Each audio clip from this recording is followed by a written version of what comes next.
അച്ഛനൊരു സ്കൂട്ടർ വാങ്ങിത്തരാനുണ്ട് എന്ന് ചെറിയൊരു കള്ളം പറഞ്ഞ് വീട്ടുകാരെ കൂട്ടിക്കൊണ്ടുപോയ മകൻ ഒടുവിൽ കാട്ടിയത് ഒരു വലിയ സ്വപ്നം തന്നെയായിരുന്നു. ഇന്ന് സോഷ്യൽ മീഡിയ മുഴുവൻ കണ്ണു നിറഞ്ഞ് കാണുന്ന ഒരു വീഡിയോയാണിത്. ജീവിതം മുഴുവൻ മക്കൾക്കായി വെള്ളം പോലും കുടിക്കാതെ ഓടി നടന്ന് അങ്ങനെ നടക്കുന്ന മാതാപിതാക്കൾക്ക് ഇനി നിങ്ങളാണ് രാജാക്കന്മാർ എന്ന് പറഞ്ഞ പോലെ ഒരു സർപ്രൈസ് തന്നെയാണ് ആ മകൻ ഒരുക്കിയത്. സിദ്ധാർത്ഥ് റൗരിയ എന്ന യുവാവാണ് തൻ്റെ അച്ഛനും അമ്മയ്ക്കും വേണ്ടി ലക്ഷങ്ങളുടെ വിലയുള്ള BMW കാർ സമ്മാനമായി വാങ്ങിയത്. പക്ഷേ നേരെ കാര്യം പറഞ്ഞാൽ സർപ്രൈസിൻ്റെ രസം പോകുമല്ലോ. അതുകൊണ്ട് അച്ഛന് ഒരു സ്കൂട്ടർ വാങ്ങിത്തരാനുണ്ട് എന്നായിരുന്നു വീട്ടിൽ വ്യക്തി പറഞ്ഞിരുന്നത്. അമ്മയും അച്ഛനും സാധാരണ പോലെ തന്നെയാണ് പോയത്. മനസ്സിൽ ഒരു ചെറിയ സന്തോഷം, മകൻ സ്കൂട്ടർ വാങ്ങിത്തരുന്നത് എന്നത് മാത്രം. പക്ഷേ അവിടെ ചെന്നപ്പോൾ കഥ മുഴുവൻ മാറി മറിഞ്ഞു. കാറിന് മുമ്പിൽ നിർത്തിയ ശേഷം സിദ്ധാർത്ഥ് അച്ഛൻ്റെ കയ്യിൽ കീ കൊടുത്തു.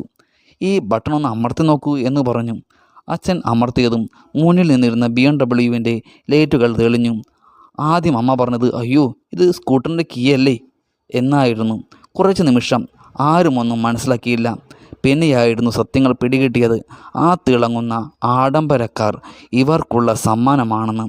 അമ്മയുടെ മുഖത്ത് ഒരു ഞെട്ടലും സന്തോഷവും കൂടി കലർന്നൊരു ചിരി. നീ എന്നെ പറ്റിച്ചല്ലേ എന്ന് അമ്മ പറയുമ്പോൾ അതിൽ കോപമൊന്നുമില്ല, ഒരു അമ്മയുടെ അഭിമാനം മാത്രം. അച്ഛനാണെങ്കിൽ ഇപ്പോഴും വിശ്വസിക്കാൻ പറ്റാതെ ഇത്ര വിലയുള്ള കാർ ആരാ വാങ്ങുന്നത് മോനെ എന്ന നിലയിൽ. ജീവിതത്തിൽ ഒരിക്കൽ പോലും സ്വന്തം സുഖം നോക്കാതെ മാതാപിതാക്കൾക്കായി വിയർപ്പൊഴുക്കിയ മാതാപിതാക്കൾക്ക് അവരുടെ മകൻ ഇങ്ങനെയൊരു സമ്മാനം നൽകുന്നത് കണ്ടപ്പോൾ സോഷ്യൽ മീഡിയയും നിശബ്ദരായി. വീഡിയോയുടെ അവസാനം സിദ്ധാർത്ഥ് കുറിച്ചത് അതിലും മനോഹരം. എനിക്ക് അവർ എല്ലാം തന്നു, ഇന്ന് തിരിച്ചു കൊടുക്കാനുള്ള എൻ്റെ ചെറിയ സമയമാണ്, ഇതിൻ്റെ ചെറിയൊരു സമ്മാനമാണ് എന്ന്. ഇതിന് താഴെ വന്ന കമൻറ്റുകൾ വളരെ ഹൃദയസ്പർശിയാണ്. ഓരോ മാതാപിതാക്കളുടെയും സ്വപ്ന നിമിഷം. മക്കൾ വളർന്നാൽ ഇതാണ് ഏറ്റവും വലിയ സന്തോഷം. പണം കൊണ്ടല്ല, മനസ്സുകൊണ്ടാണ് വീഡിയോ വില പിടിക്കുന്നത്. ശരിക്കു പറഞ്ഞാൽ വലിയ വീടോ വില കൂടിയ കാറോ അല്ല ജീവിതത്തിലെ ഏറ്റവും വലിയ സമ്പത്ത്. എൻ്റെ മകൻ ഞങ്ങളെ ഓർത്തു എന്ന് മാതാപിതാക്കൾക്ക് തോന്നുന്ന ആ നിമിഷം, അത് തന്നെയാണ് യഥാർത്ഥ സമ്പത്ത്. ആ കണ്ണീരിലെ സന്തോഷം വാങ്ങാൻ ലോകത്തിലെ ഒരു ഷോറൂമിലും സാധനമില്ല. നിങ്ങൾക്ക് എൻ്റെ വീഡിയോ ഇഷ്ടമായാൽ വീഡിയോ ലൈക്ക് ചെയ്യൂ, ഷെയർ ചെയ്യൂ, സബ്സ്ക്രൈബ് ചെയ്യൂ. അടുത്ത വീഡിയോയിൽ നമുക്ക് വീണ്ടും കാണാം.